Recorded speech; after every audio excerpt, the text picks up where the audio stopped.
Então, senhoras e senhores, muito bom dia, boa tarde, boa noite, boa madrugada. Bem, então, essa aula é direcionada aos alunos do sexto ano do Colégio Afinísia Freire, a disciplina é História. E a gente vai falar a respeito do capítulo 13, Rivalidades e Guerras na Grécia Antiga, especificamente sobre as guerras médicas, que nada tem a ver com a revolta da vacina ou a guerra entre governo e ciência, negando o que a medicina tem a oferecer pra gente. Nesse caso, guerras médicas, é porque os persas, eles se chamavam Medos. Medos, por isso médicas, tá? Médicos, medos, tá? Mas não é médico de medicina não, viu? Só para alinhar esse negócio aí. Enfim, aí no capítulo 13, aí na página 126, a gente vai começar da seguinte forma. Nos dias atuais, ainda há povos que guerreiam pelos mais variados motivos. Religiosos, territoriais, ideológicos, políticos, étnicos. Pensando na proteção e na segurança das crianças, a Organização das Nações Unidas, a ONU, aprovou no ano de 1959 uma declaração com 10 direitos das crianças. Quais são esses 10 direitos? Bom que vocês saibam, né? Todas as crianças, independentemente de cor, sexo, língua, religião ou opinião, têm os direitos a seguir garantidos. A criança será protegida e terá desenvolvimento físico, mental, moral, espiritual e social adequados. Crianças têm direito a nome e nacionalidade. Tá? Então ninguém vai receber, vai ficar sem nome. Ô coisinho, vem cá. Ô fulano, mas qual é o seu nome? Ah, eu não tenho nome, meu Deus, não tenho nome, quem sou eu? Não, tem que ter nome. Nacionalidade, o local de nascimento. Ah, qual é a sua nacionalidade? Brasileiro. Ah, e a sua? Angolano, jamaicano, italiano, chinês, japonês, australiano, de Wakanda, né, e por aí em diante. A criança terá direito à alimentação, recreação e assistência médica. Alimentação, claro, todo mundo tem que se alimentar, assistência médica, acompanhamento médico e tal. Recreação, nesse caso, tem que ter recreio, porque tá na escola, tá? Não, recreação é a ideia de lazer, em geral. Você tem que ter, toda criança, ela tem que ter uma forma de poder aproveitar, ter lazer, né? Isso, inclusive, essa questão do lazer, ela se contrapõe à ideia de que as crianças elas façam parte de um grupo de trabalho infantil. Então você retira essa coisa do trabalho infantil e você dá a oportunidade de alimentação, de educação, de recreação, entre outros fatores, né? 5. Crianças deficientes terão tratamento, educação e cuidados especiais. Então é por isso que a gente tem essa ideia sobre a necessidade de todo mundo é igual perante a lei. A gente tem na nossa própria Constituição Federal, a gente fala, existe esse tópico. Todo mundo será igual perante a lei. Tranquilo? Tranquilo. Só que dentro disso é importante que a gente tenha a ideia de que cada um vai ter um tipo de particularidade. Então, somos iguais perante a lei, mas à medida das nossas desigualdades, elas precisam ser equilibradas, equiparadas, para que todos tenham as mesmas condições e possibilidades dentro da sociedade. É por isso que existe, por exemplo, a lei de cotas, as cotas raciais, né, as cotas sociais, porque há determinadas pessoas que elas acabam tendo mais oportunidades que outras. Então existe um preconceito muito forte ainda dentro da nossa sociedade, em diversos fatores, né? em relação às crianças com deficiência, as pessoas com deficiência, elas acabam muitas vezes, no caso das pessoas adultas principalmente, elas acabam muitas vezes fora do mercado de trabalho, simplesmente por conta do preconceito das empresas que vão contratar as pessoas, né? Que tem dificuldade. É só vocês andarem pela rua, pegar um ônibus, você vê a dificuldade com uma pessoa que é um cadeirante ou que anda de muleta para poder entrar num ônibus, para entrar num metrô. Não existe uma questão de acessibilidade muito forte.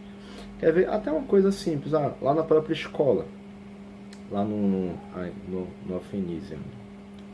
Então, o que acontece? Eu falei, né? 6º ano, História, Alfenísia Freire. Tá? Prova Alfenísia. Teve um aluno, não lembro quando foi, no ano passado, que acho que foi Caio, que era do 2º ano, que aí fez uma cirurgia no pé e não podia subir a escada. Então até teve um caso de um professor também, não sei se foi Simone, que teve um problema no pé e não podia subir a escada.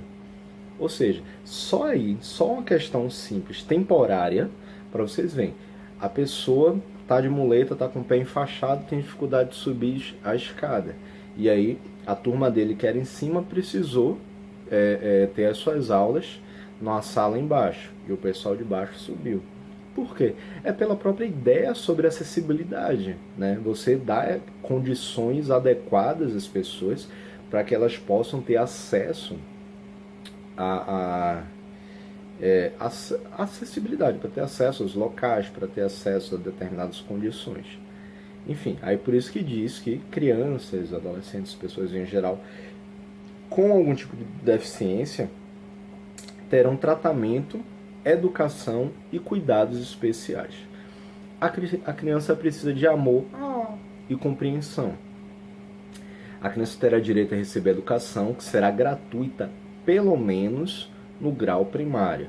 Tipo, é responsabilidade do Estado quanto governo em geral, dar educação gratuita e de qualidade a todo mundo. Claro, isso não impossibilita que haja escolas particulares, desde creche até faculdades, né? Dos menorzinhos aos maiores. Não tem problema. Agora, o Estado ele precisa também ofertar um ensino público de qualidade. Nem sempre a gente vê isso, até mesmo porque muitas vezes não é interesse do próprio Estado manter isso, porque existe um custo, né? Só que assim, não é gasto, é investimento. Se você investir na educação da população, o retorno acaba sendo muito maior, né? Porque a galera passa a ter um conhecimento, passa a ter a saber de mais técnicas, ser uma mão de obra até mesmo mais qualificada.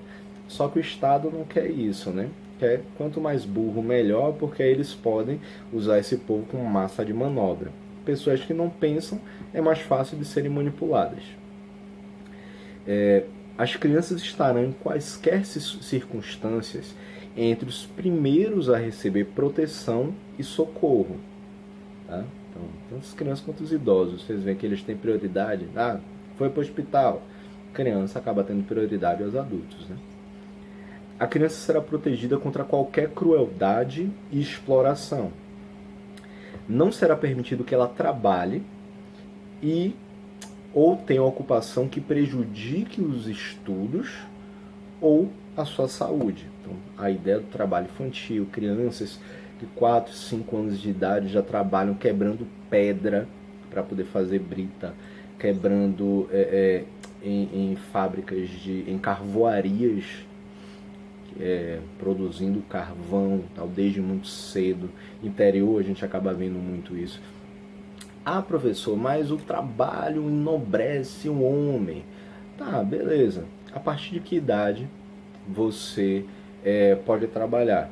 Existem alguns casos a partir dos 14 anos, outros a partir dos 16 anos, como jovem aprendiz. Só que assim, é preciso que a gente possa enxergar uma coisa que é muito óbvia. Ao mesmo tempo que a criança precisa de tratamento, precisa de educação, de recreação, de alimentação, como é que você pode chegar e colocar ela dentro de um ambiente de trabalho que muitas vezes vai lhe ocupar 8 horas diárias, 10 horas diárias? Qual é o tempo que ela vai ter para poder estar na escola, para depois estar em casa, para estudar, para ter lazer, para ter descanso, para descansar o suficiente para no dia seguinte estar novamente na escola? Por isso que o foco deve ser unicamente na questão educacional. Educação, educação e lazer para essas crianças, né? Toda criança terá proteção contra atos de discriminação. Aí a gente tem a ideia de discriminação em geral, né? Assim como no presente, as guerras faziam parte da vida social, política e econômica dos povos antigos. No entanto, aqueles povos não tinham uma visão de infância e preparavam as crianças desde cedo para o combate. Vocês veem, como a gente tinha falado antes até mesmo sobre Atenas e Esparta, em Atenas, desde os 14 anos, os jovens já eram encaminhados para aqueles exercícios físicos, a ideia de guerra. Os espartanos, antes disso mesmo, as crianças já tinham toda a preparação. Crianças, meninos, né? Masculinos, homens. Eles já tinham essa preparação voltada para a guerra. Então, não existia naquela época essa ideia de infância, né? De aproveitar a infância da criança, poder aproveitar aquele momento de formação dela enquanto cidadão, né? A ligação com os pais e tudo. Então elas eram separadas, às vezes, com 7 anos de idade, lá em Esparta, as crianças já iam para os acampamentos para começar, ficavam dias afastados dos pais, para começar o preparatório deles para serem soldados. O desenvolvimento comercial das cidades-estado, a gente também já explicou a respeito de cidade-estado, e das colônias gregas provocou diversos conflitos internos e externos na região. Nesse contexto, as polis concorriam para estabelecer poder econômico e liderança política, e a prosperidade da Grécia também atraía o interesse de povos estrangeiros. O povo botava o olho grande em cima deles quando começa a ver, estão se desenvolvendo legal, e aí, já que estão se desenvolvendo, e se a gente invadisse esse espaço aí para poder chegar assim, pegar, aproveitar esse desenvolvimento, aproveitar as riquezas que eles estão gerando ali dentro. A gente sequestra, bota o povo para continuar trabalhando com essas mesmas coisas, mas o dinheiro, ao invés de ir para a mão deles, vem aqui para a nossa mão. As guerras médicas, né? Revolta da guerras médicas. Os governantes do Império Persa, especialmente no século V a.C., desejavam conquistar a Grécia e assim dominar seu comércio. Claro, viram aquele desenvolvimento todo e falaram, opa, e aí, vamos lá pegar, dar as porradas no grego, e aí tomar tudo ali pra gente? Bora, juntou um, juntou outro assim, simbora. Naquele período, os persas, conhecidos como Medos, não é Medo, é Medo, enfrentaram os gregos nas chamadas guerras médicas. Por quê? Medos, médicas, guerras, entendeu? Primeira Guerra Médica. Dário, imperador persa, liderava um exército numeroso, gigantesco, bem armado e muito bem treinado. Confiante de que as rivalidades entre as cidades gregas facilitariam sua vitória, Atenas e Esparta lá batendo de frente um com o outro assim, porque o meu é maior, porque você comeu meu cuscuz, porque o bolo que estava na geladeira amanhã deixou para mim, você comeu, seu miserável, lazarento, não sei o que. Pronto, aí os persas bateu o olho e falaram, olha, esses irmãos aí estão querendo sair no soco. Vou aproveitar que essa galera é desunida para cair no piau em cima deles. Confiante que as rivalidades entre cidades gregas facilitariam sua vitória, iniciou a conquista pelas colônias da Ásia Menor. E, em 490 a.C., avançou para a Grécia continental. Começaram aqui naquela região da Ásia antes de entrar para a Europa, né? Diante dessa ameaça, as cidades gregas se uniram sob a liderança de Atenas e conseguiram derrotar o exército persa. Tá vendo aí? Mesma coisa quando a gente está em casa, né? Ah, porque fulano fala mal do irmão, tipo, os irmãos estão lá brigando, saindo no soco, na porrada, falam, ah, porque eu não gosto de você, ah, porque mãe achou você na lata de lixo, ah, porque você é adotado, ah, porque você é feio, ah, mas você parece o cão chupando manga com hepatite, ah, porque você tem cara de camundongo com lepra. E assim, cidades irmãs, né, cidades-estados pertencentes à Grécia, caindo no pau. E aí, só que aí quando chega alguém de fora, vê um negócio desse, se chega alguém de fora querendo bater em seu irmão, querendo xingar o seu irmão, o que é que você faz? Você é o primeiro a defender. Não, miseráveis. Não, não é bem assim, não. Ninguém fala mal do meu irmão. A não ser eu, claro, né? Eu posso falar mal. Mas você não. Tá vindo de fora querendo tirar onda aqui? Não, que nada. Sou o primeiro a tacar a porrada em quem fala mal do meu irmão. E assim rolou na Grécia, né?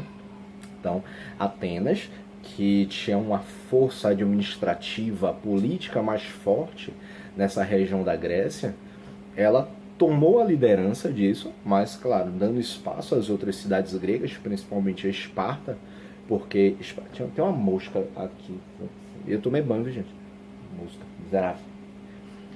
Aí, principalmente Esparta, que tinha esse poderio militar muito forte. Então, Atenas, sob liderança, a Grécia, sob liderança de Atenas, chegou, lutou contra os persas e venceram essa batalha. Venceram essa primeira parte das guerras médicas. Conta-se que depois da última batalha, na planície de Maratona, um soldado grego correu até Atenas para contar que haviam vencido a guerra. Ó, lembra que a gente falou das Olimpíadas? Qual era o primeiro esporte das Olimpíadas? A maratona. Ó, daqui que surgiu. Então, depois da última batalha, na planície de Maratona, um soldado grego correu até Atenas para contar que haviam vencido a guerra. Saiu de lá do cabrunco para poder chegar até Atenas e falar, a gente venceu! Porra! Esse episódio teria originado o nome maratona, uma modalidade de corrida de longa distância. Se fala, inclusive, que no final das contas esse cara saiu correndo aí feito doido para poder falar que venceu. Assim que ele chegou lá a Atenas e disse, a gente venceu! Caiu no chão duro e morto. Tá vendo? Por isso que eu não saio correndo. Só por isso. Segunda Guerra Médica. 10 anos após a derrota persa, o imperador Xerxes... Lembra que eu falei na aula passada, fala pra aula retrasada, que a aula passada foi só atividade. Na aula retrasada, que eu tinha falado sobre os guerreiros espartanos, aquele filme 300 de Esparta e tal, um filme que tinha Rodrigo Santoro. Aí, ó, Xerxes foi o papel de Rodrigo Santoro nesse filme 300. Eu até fiquei de procurar pra vocês, né, disponibilizar de alguma forma, só que não tem nem na Netflix, nem no YouTube. Aí o YouTube só disponibiliza se você alugar ou comprar o filme, né? E não dá. O professor não tem dinheiro para essas coisas, né? Mas enfim. Mas se vocês tiverem dinheiro, vocês podem comprar um filme que vale a pena. Ou então procurar nesses Mega Upload, tal, não sei o que. Esses negócios, dessas coisas de baixar filme, né? De forma alternativa, tá? Sem ninguém saber, sem a Polícia Federal pegar vocês, pá, se vocês quiserem procurar, assistir, tá legal. É bacana para compreender até um pouco mais sobre o funcionamento do exército espartano e principalmente essa Segunda Guerra Médica, que tem essa luta dos espartanos contra os persas no imperador Xerxes. Então, 10 anos após a derrota persa, o imperador Xerxes, sucessor de Dário, liderou uma nova invasão à Grécia.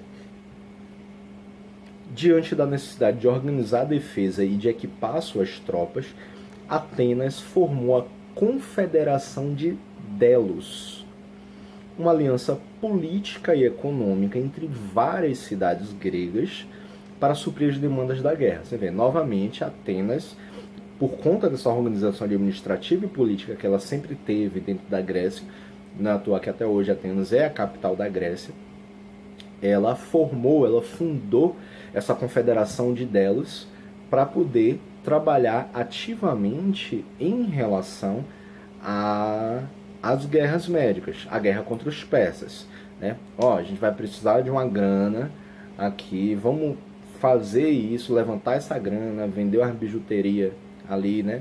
Montar um brechó para vender umas roupas aí, pá, não sei o que, para juntar a grana, para comprar armadura para nossos soldados em geral, para a gente comprar escudo, para fazer o rango da galera e pá, não sei o que, entendeu?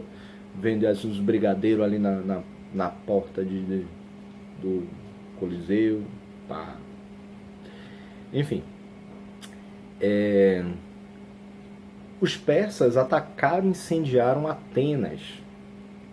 No entanto, o combate no mar, na batalha de Salaminho, ou na batalha de Salamina, tá?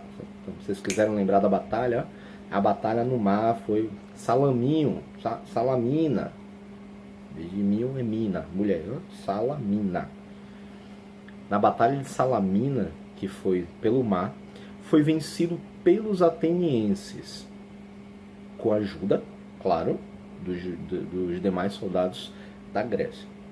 Esse resultado surpreendente pode ser explicado por diferentes fatores. O sucesso na Batalha de Maratona contribuiu para aumentar a confiança dos cidadãos de Atenas. Você vê, os atenienses falam assim, meu irmão, a gente venceu lá em Maratona, a gente pode vencer essa zorra de novo, contra esse rebanho cabrunco. E aí foram lá, conseguiram vencer. Eles sentiam-se comprometidos com sua cidade, sensação de pertencimento, né? Aquela ideia, o patriotismo que eles tinham em defesa de sua cidade, Atenas, dispostos a defendê-la mesmo em circunstâncias difíceis. A frota ateniense era a melhor da Grécia e estava treinada para combates em seu próprio território, né? Então, tinham conhecimento de tudo que rolava lá em Atenas. Eu sei que se a gente subir essa ladeira, virar ali a terceira esquerda, depois virar à direita, subir aquela escadaria, passar pela porta do bar de seu coisinho e depois atravessar a montanha, a gente chega numa posição estratégica para qualquer pessoa que tente atacar a gente cair em cima, quebrar as pernas dele mesmo. Então eles tinham, claro, esse conhecimento sobre o próprio território deles, e isso facilitava com que eles pudessem formar estratégias melhores, tanto de defesa quanto de ataque. Dizem, o ataque é a melhor defesa, ou a defesa é o melhor ataque. Mas enfim, né? E aí eles conseguiram, dentre essas batalhas, vencer a Batalha de Salamina. Até então, Esparta não havia se envolvido diretamente na guerra. Só de butuca de olho, olhando de lá do fundo. Deixa ver se os atenienses vão jogar duro nessa batalha. Se de repente o bicho pegar, a gente entra nessa porrada. Se não, vamos ficar aqui só de olho. Então, após a batalha de Salamina, e sob a ameaça de ter o seu território invadido pelos persas, é que Esparta decidiu finalmente entrar na guerra. E sua participação nos combates terrestres definiu a vitória final dos gregos. Tá vendo aí? Os espartanos, espertos, miseráveis, soldados assim, ó, massa, todo pocadão, bombado, assim, fala assim, ó, a gente vai entrar, vai resolver esse negócio aí. Isso aí, tipo Gilberto e Daniel que entraram no segundo tempo ali no jogo Bahia Atlético Mineiro. Entrou do segundo tempo, meu irmão, Bahia tava tomando 1-0, fizeram logo 3 gols, Bahia ganhou. Tá vendo aí?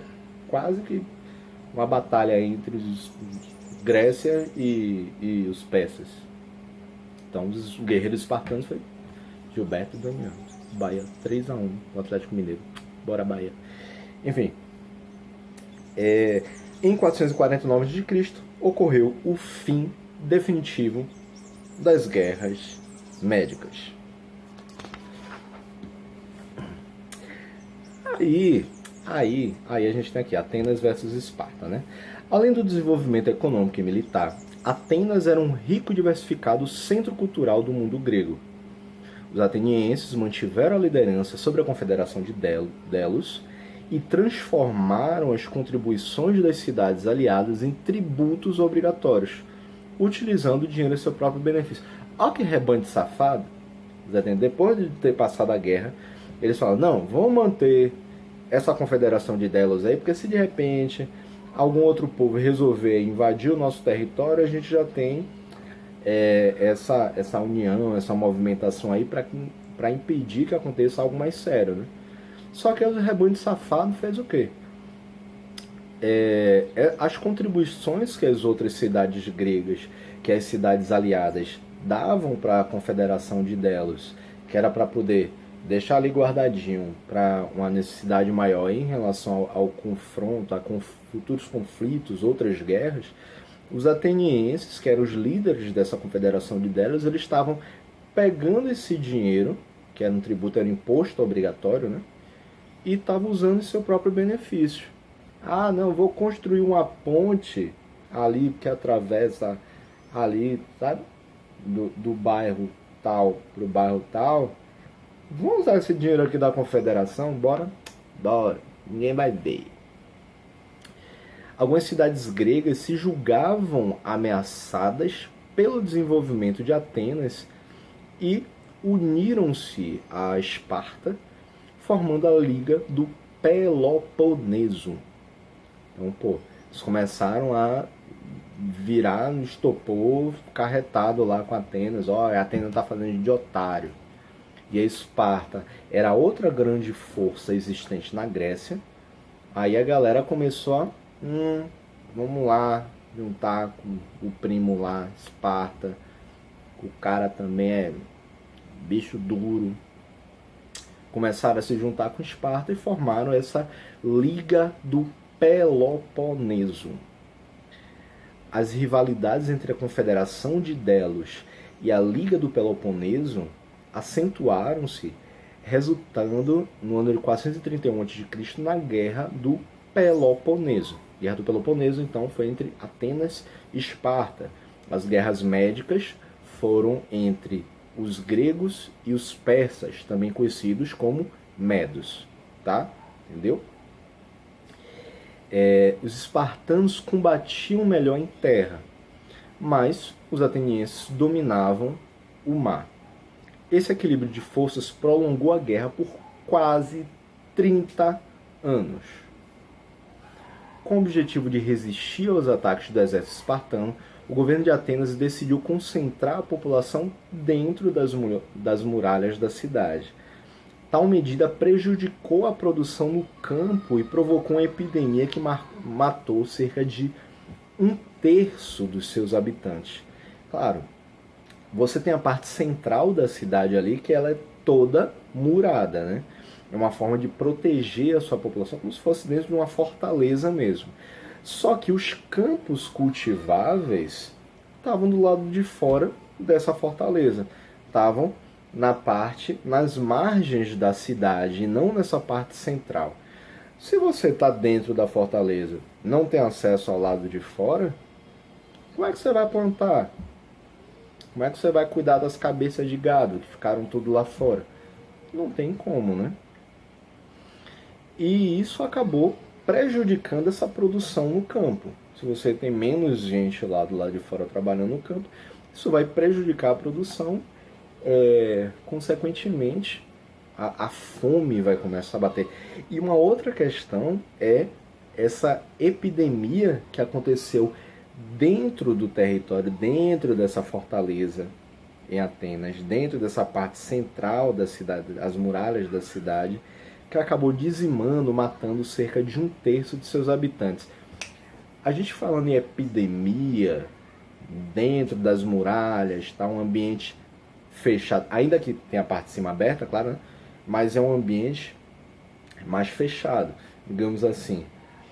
Você vai nessa época de pandemia, né? Tá todo mundo em casa, na sua, uma boa, espalhados pela cidade, sem contato muito próximo um com o outro. De repente, todo mundo resolve ir para um show. O show, claro, por uma área aberta, né? Você tem as muretinhas ali bonitinhas para que ninguém sem ingresso entre naquele espaço, né? Parte de cima é aberta, ventilação. Só que tem uma aglomeração danada ali. Um monte de gente reunida no mesmo espaço. Se alguém ali dentro está doente, se alguém ali dentro está com Covid, está lá com coronavírus, começa a tossir. Leus jogou o vírus para cima do rapaz que está ali, para o rapaz da carrocinha no cachorro quente, por segurança, pro amiguinho que está ali do lado, pro outro cara que está ali. Pronto. Muita gente fica doente. Por isso que a gente não pode aglomerar durante a época de pandemia, viu, gente? Fique em casa, mas se não puder ficar em casa, ó, saiam, usem máscara. Usem máscara bonitinho, tá, não sei o que, ó. Usem máscara. Usem álcool em gel, tá? Nesses hábitos, lavam a mão, tal, não sei o que. Se o lugar tiver. Parece que o professor é doido, essa miséria.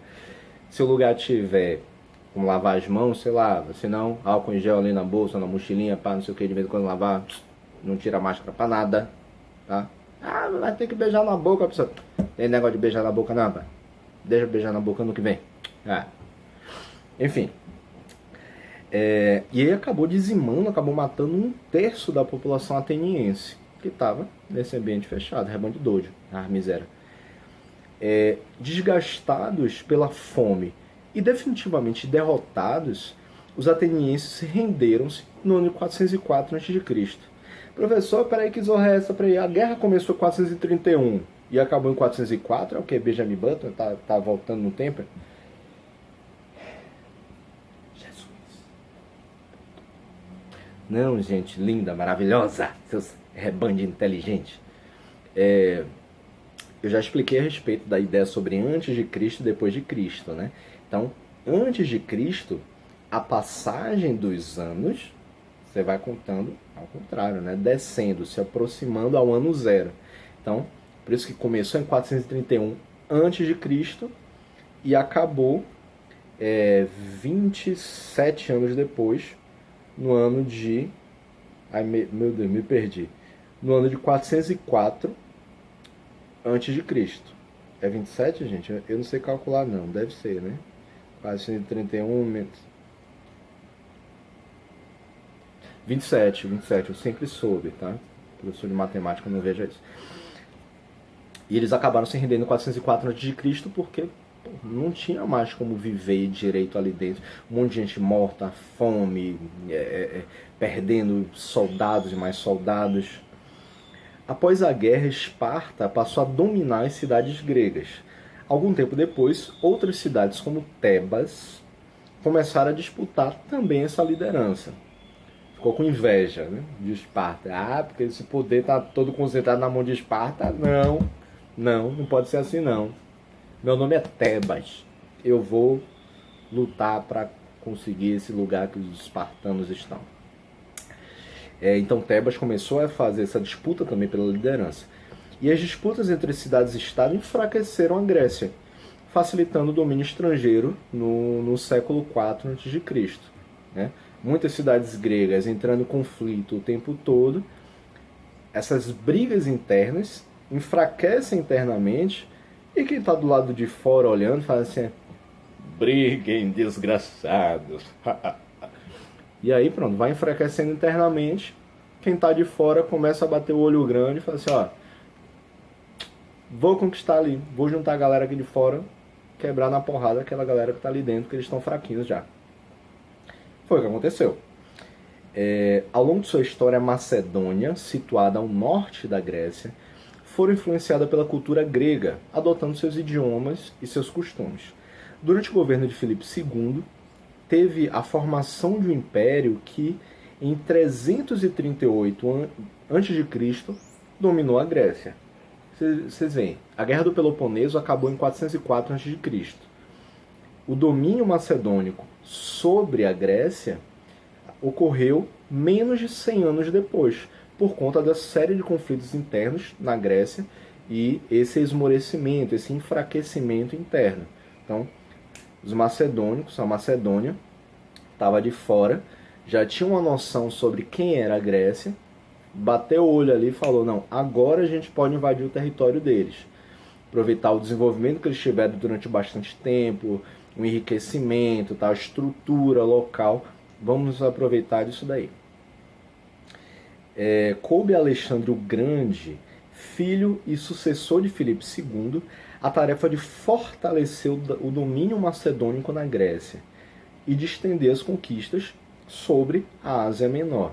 Vocês veem que os persas antes eles estavam tentando conquistar a Grécia e primeiro tinham conquistado a Ásia Menor, a mesma coisa que dos macedônios.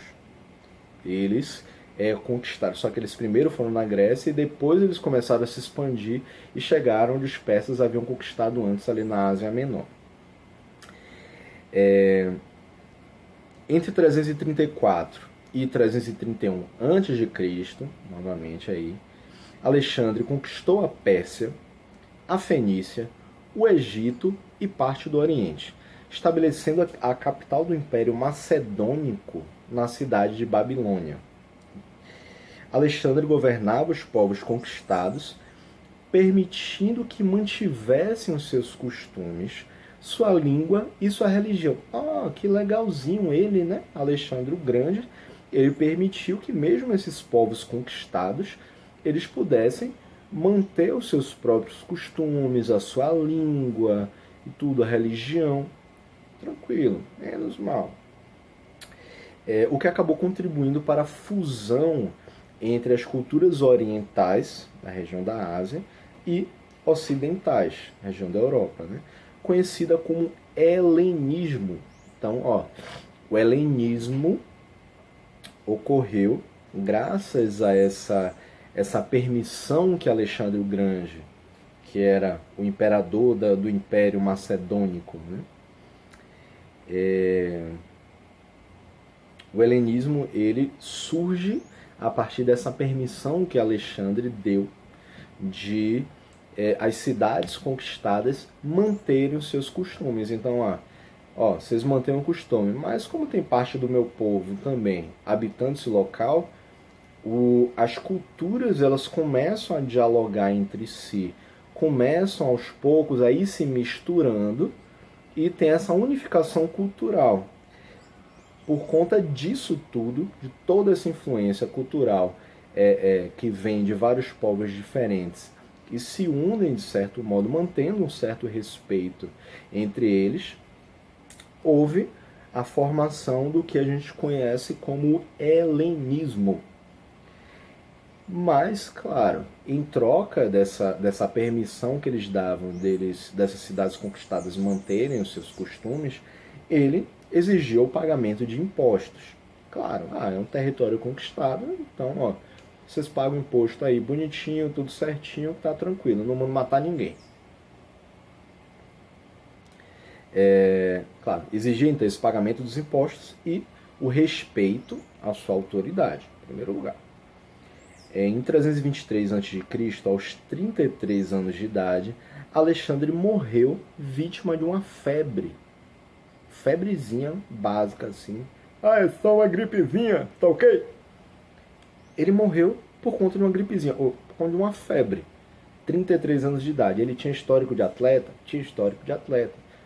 O pessoal falou que era uma gripezinha? Falou. Morreu de febre. O império ele acabou então sendo dividido entre os principais comandantes do exército. O general Mourão aí, o vice-presidente. Brincadeira, gente.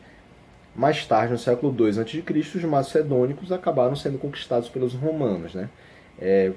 Houve essa divisão territorial, houve diversos líderes dentro do Império Macedônico, e isso acabou tendo uma desagregação, né? Eles acabaram se afastando um pouco, então tiveram uma dificuldade um pouquinho maior de manter o seu território coeso, seu território mais junto, assim, e sofreram derrota para o Império Romano. E a última parte desse capítulo, que é menorzinho, né? Em 332 a.C., o imperador Alexandre conquistou o Egito, né? Tinha conquistado lá o Egito. Lá ele fundou a cidade de Alexandria. Safado, né? Alexandria. Eu, se eu fosse imperador, ia conquistar uma cidade, ia chamar o quê? Sei lá. Esse daqui é o território vitoriano. Ia ser legal, né? Massa assim, ó. Cidadãos vitorianos. Vitoriano, né? Alexandre, Alexandria. Entendeu? Entendeu? Tá. Lá ele fundou então a cidade de Alexandria para funcionar como ponto comercial. Porto comercial. Após a morte de Alexandre, o Império Macedônico foi reorganizado administrativamente e dividido entre três grandes reinos, cada qual entregue ao governo de um general. Então, o território era imenso. Alexandre era o miseravão, Alexandre o Grande, né? Era um miseravão, ele tinha punho de ferro para poder comandar aquela zona toda. Depois que ele morreu, o pessoal achou por bem, não, vamos dividir o território em três, né? Cada parte desse território aí vamos ter um general cuidando disso daí. Nesse processo, a importância de Alexandria aumentou e ela acabou se tornando a capital do Egito, superando a importância econômica, cultural e política todas as demais cidades do Império Macedônico. Alexandria pode ser considerada uma metrópole do mundo antigo, chegando a ter 500 mil habitantes.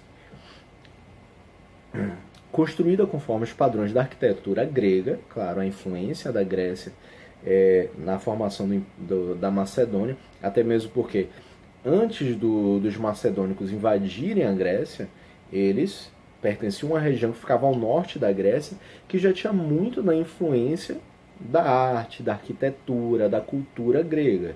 Então, eles pegaram, se aproveitaram ainda de mais conhecimentos adquiridos depois deles invadirem e conquistarem a Grécia para poder construir o seu império. Foi o que aconteceu lá na Alexandria. Alexandria foi construída conforme os padrões da arquitetura grega. Por suas praças, ruas e mercados circulavam mercadorias de mercadores gregos, persas, judeus, babilônios, romanos, cartagineses, entre vários outros. Né? Era um importante porto comercial que vários mercadores, vários comerciantes de diversas localidades no mundo, daquela região pelo menos, se encontravam ali para poder comercializar, para vender seus produtos, para comprar suas necessidades, para trocar uma ideia, tomar uma cervejinha, comer uma carnezinha, um churrasquinho grego ali, né? Ali na esquina, e pá, não sei o que, uma picanha, pá.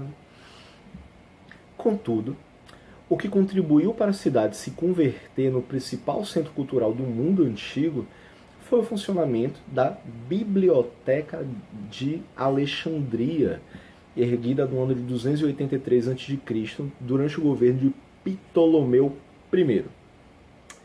Cerca de 100 anos depois da sua inauguração, ela foi ampliada com a nova construção, dentro do templo religioso em homenagem a Serapis. A nova construção passou a abrigar o museu, local de estudo, formado também por teatro, jardim botânico, jardim zoológico, para pesquisas diversas, além de dormitórios para acomodar os eruditos que a frequentavam, os sábios, né? Então, a Biblioteca de Alexandria se tornou praticamente uma universidade, né? Digamos assim, que tinha de tudo, tinha teatro lá dentro, locais de estudo, museu, teatro, jardins, locais que permitiam que esses estudiosos pudessem fazer diversas pesquisas diferentes. E lá dentro também tinha dormitórios, tinha uma forma de abrigo, né, onde esses eruditos, que eram os sábios, eram os estudiosos da época, eles pudessem dormir, frequentar aquele local, né, esses dormitórios, que aí acordava de manhã cedo, opa, vou ali pesquisar um negócio. Não precisava vir de lá de longe, pegar o buzu, 6 horas da manhã, acordar às 5h30 da manhã, né, fazer o café dos meninos, pegar o buzu, ir para lá para a biblioteca para estudar e depois, quando desse 8 horas da noite, voltar, buzu cheio, povo fedendo, tá? Não precisava, dormia logo ali mesmo. Após longo período de esplendor, de grandiosidade, de beleza, a Biblioteca de Alexandria passou por lenta decadência. A partir do século II a.C., com a derrota do Império Macedônico pelo exército romano, a cidade passou a fazer parte, claro, do Império Romano. Roma bateu o olho e falou: ah, bonitinho esse lugar aqui, venha pai, fica aqui, é com a gente agora, a gente que vai tomar conta dessa bagaceira aí. Com o tempo, os investimentos do governo para mantê-la, para manter essa biblioteca de Alexandria, começaram a diminuir. Assim, sei não. Atualmente as versões de que ela foi incendiada a mando dos imperadores romanos e posteriormente pelos árabes, quando eles se apossaram da cidade no século VII, isso já depois de Cristo, são colocadas em dúvida por falta de evidências seguras que isso tenha acontecido.